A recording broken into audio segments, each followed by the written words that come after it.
Hello, welcome back to another straightforward toy review. This time another Loki. That's right, we have Loki as she was depicted, first to my memory, but someone please do correct me if I'm wrong, in the J. Michael Straczynski run of Thor from the late 2000s, early 2010s, when people were resurrected. The Asgardians were brought back in different people's bodies, and Loki used a little bit of trickery, and he came back using the body of Lady Sif. There you go, here she is, Loki as depicted in that arc. That goes on to like the Kid Loki stuff and the Journey into Mystery and all these brilliant stories. I do believe this version of the character has appeared elsewhere, but I've not seen like where she's been. But I'm very fond of this incarnation of Loki because the JMS run of Thor is sublime. This was a gift from one of my wonderful subscribers over on Twitch, the wonderful Poppy, who said, "I'm sorry we made you play the awful Avengers game. I hope this helps. Much love from the lads," from Poppy. Thank you very much, Poppy. Yeah, we played Avengers, the Square Enix Crystal Dynamics game for the first time in a year on my stream to see if Spider-Man and Mighty Thor made it worth going back to. Spoiler alert, nope. But Poppy bought me this for my troubles. Bless you, Poppy. So I am excited to get some Agent of Asgard. Did she return to this form during Agent of Asgard? I don't know if they did. Anyway, I'm gonna have to read those comics. I've got Marvel Limited, I should probably catch up. The trickster god Loki is a master shapeshifter taking on nearly any appearance at will. A little subtle explanation there as to why there are two Loki figures in this wave, and one be the dude, and one be the dudette. Let us open Loki and check out whether this figure lives up to my brain hype.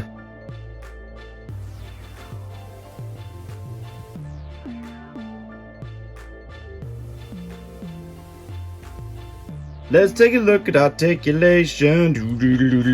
So Loki has got articulation in her ankle, swivel there, and a bit of a forward and backwards, not very much, but it's there. No swivel in the lower leg, double knee joint, which is partially facilitated by this. The top of the boot is a complete costume element that just kind of sits there. That's sort of brilliant. That's really cool, and you just kind of move it up and down to accommodate where you want it on the figure when the figure's posed or displayed. Great stuff. Swivel at the thigh, crotch joint, which look in there. It's worryingly loose on that sculpt. Like, that is a big gaping crotch joint, Your Honor. So I do worry about it like coming loose at some point, but I'll keep an eye on it. No waist swivel, as you can see under the kind of tunicky bit that moves around. She has got a ribbon crunch. She moves at the top of the arm, around and around and in and out. A swivel in the upper arm. Single elbow joint, because it's based on an older body type for figures. And hexy hands there. That's a swivel and hinged wrist joint. A little bit frail. Got to be careful. I don't recognise the sculpt. Like, I couldn't pinpoint a prior figure that this body type is based on. Like, I've got Spider-Woman, but Spider-Woman is a little kind of thicker with two C's. I've got, for example, the second Spider-Woman, the Julie Carpenter one, and that one doesn't have all the same articulation as this, even though she is a skinnier figure. So maybe someone could point me in the direction of what figure this is using the base mold of. But yeah, a little worried with certain joints that like it's a bit too far to push them. I'm really careful. No neck articulation, but a ball at the top to allow for a bit of expressive movement. Now you might be wondering, where's her cloak? Well, the thing is, I wanted to look at the cloak as a separate piece because it is a separate piece. It doesn't peg, it doesn't pin. It just sits on her shoulders. So, like, you slide it in, if you can, and pop it over her shoulders, and it just sort of sits there, which is great because the gap of the hair allows it to drape nicely.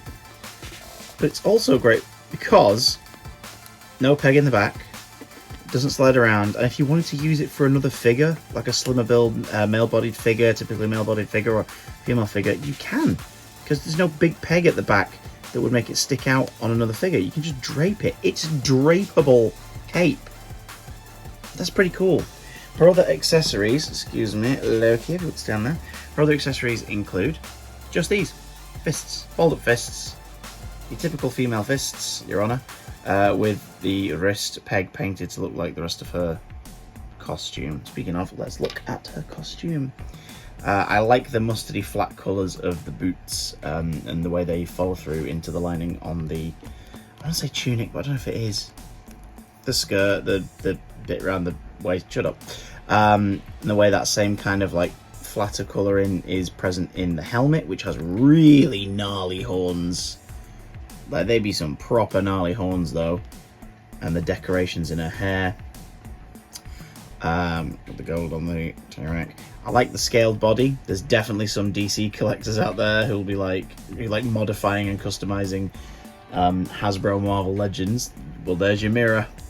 Like, the scales are already on the body. They're painted quite nicely. It's that lovely mix of cartoony and you know, sort of the typical Marvel Legends style. She stands quite well. Like, there's not really an issue with that. Like, female figures based on the sculpt can be a little tricky to stand without like being completely spread-legged, you know, like wide-legged stances, but she's got a nice range of movement. A little harder to balance her when she's wearing the cloak.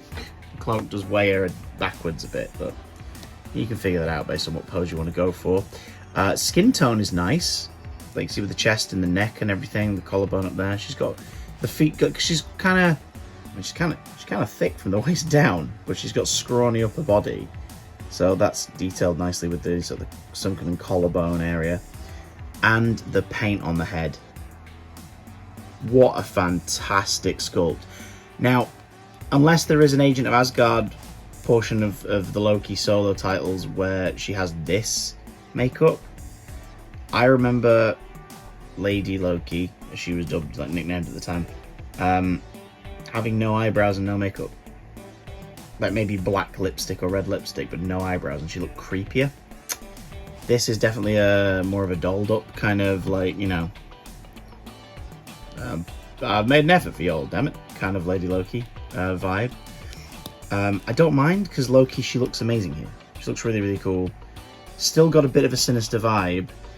And definitely her paint scheme and everything is a more modern reflection than, say, the classic one from the same wave, who is very Jack Kirby, you know, Alex Ross, like, portrait style, whereas this one's a lot more, you know, yeah, Adam Hughes, or, you know, that kind of illustrated style. So these two don't, like, you put them on a shelf next to each other, they don't look like they fit in the same series. But it is so cool that this wave of classic Avengers themed figures has given us two versions of Loki that had been previously available, but slightly tweaked, slightly modified, and on the nice display card. So if you wanted to keep them in a display, you can. I like them a lot, and I think she's a great addition to my collection. I'm really happy to have her. Poppy, thank you so much for picking her up for me. Do you guys like this figure of Loki? Do you think she's pretty badass? Would you pick it up? Do you want to know more? Ask me questions down in the comments below. Also, I forgot to say this last time, but don't forget, if you want to help fund future toy reviews, there is Amazon wishlist and PayPal links down in the description. No obligation to buy me anything, of course, but if you want to, you can. You'll get a shout out, just like lovely Poppy.